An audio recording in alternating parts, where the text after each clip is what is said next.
Muchos personajes de historietas sobreviven a sus dibujantes. En el caso de Roberto Fontana Rosa, él deberá vérselas con Boogie, con Inodoro Pereira y con Sperman. La segunda parte del reportaje.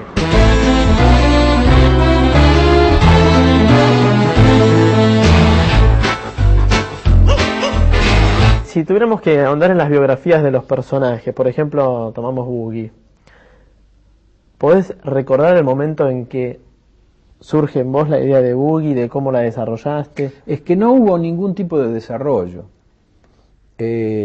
porque yo no me dije voy a hacer un personaje y va a tener estas características, etcétera, etcétera. Yo estaba publicando chistes sueltos en Hortensia, la revista Hortensia de Córdoba, en el año 72. Y me acuerdo que primero hice una historieta sobre una página, lo hice directamente a tinta, que era una parodia de Harry el Sucio, el personaje de Clint Eastwood, que estaba en boga en aquella época. Y lo hice más bien para mandárselo de regalo al negro Chris, que al negro le encanta el tema de los gángsters y ese tipo de cosas. Y el negro se lo pasó al gordo Cognini, director de Hortensia, y Cognini lo publicó. Y yo me encontré como de golpe, después de haber pasado por la publicidad, después de estar haciendo chistes sueltos, con el viejo amor de la historieta. Es decir, bueno, puedo hacer historieta.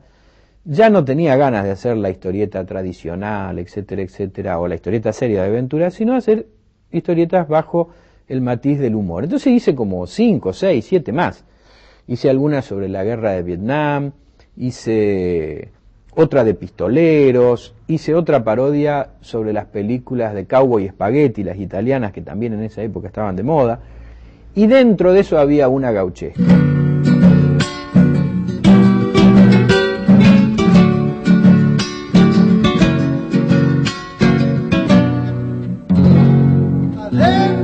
Inodoro Pereira transcurre supuestamente en la pampa bonaerense, algo por el estilo, muy cómoda además para trabajar porque no me implica dibujar nada. O sea, yo siempre digo que uno dibuja una línea y dibuja la pampa, y si no la dibujo da lo mismo, ¿no es cierto? Y Boogie transcurría en Nueva York en principio, ¿no? Pero como yo siempre he sido muy vago para dibujar, yo no hago fondo. Yo me asombro cuando veo las historietas, qué sé yo, de Horacio Altuna, viste que atrás están los edificios, los autos, los detalles. Yo doy una pauta de referencia para saber si el personaje está en un interior o está en un exterior. O sea, si hay un semáforo está en la calle, si hay un cuadro está dentro de un local, y que la gente ya se haga la idea de eso y colabore de alguna manera pensando que la situación transcurre en esos sitios, ¿no? Todos sabemos bien dónde empieza el personaje y dónde termina. No es que hay como una especie de alteración de personalidades, que hay días en que no sé si soy yo o el Mendieta, ¿viste? Ese tipo de cosas.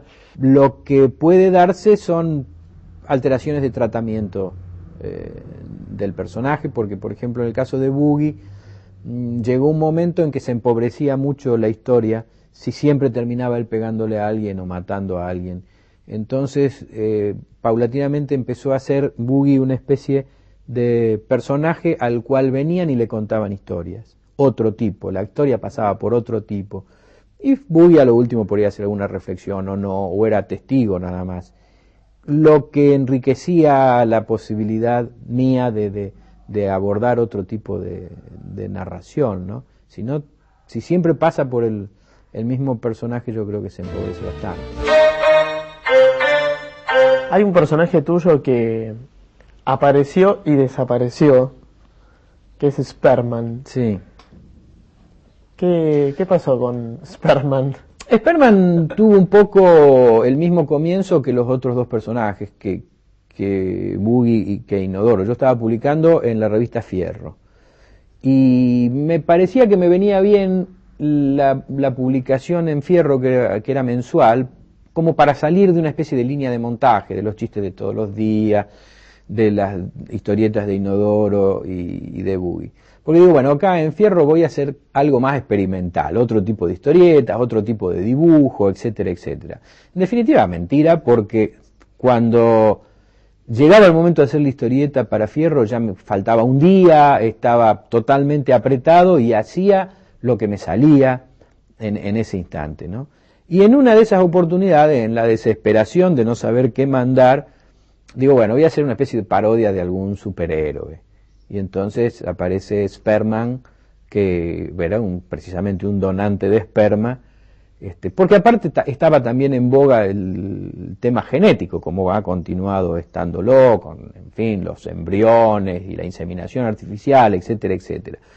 Entonces Sperman respondía al modelo clásico del héroe y su acompañante, que era un pequeño espermatozoide que se llamaba Germinal, que iba al lado de él, y que hablaba como Gustuk, el pajarito que lo sigue a Snoopy, que son niñitas, una especie de grafismos extraños, ¿no?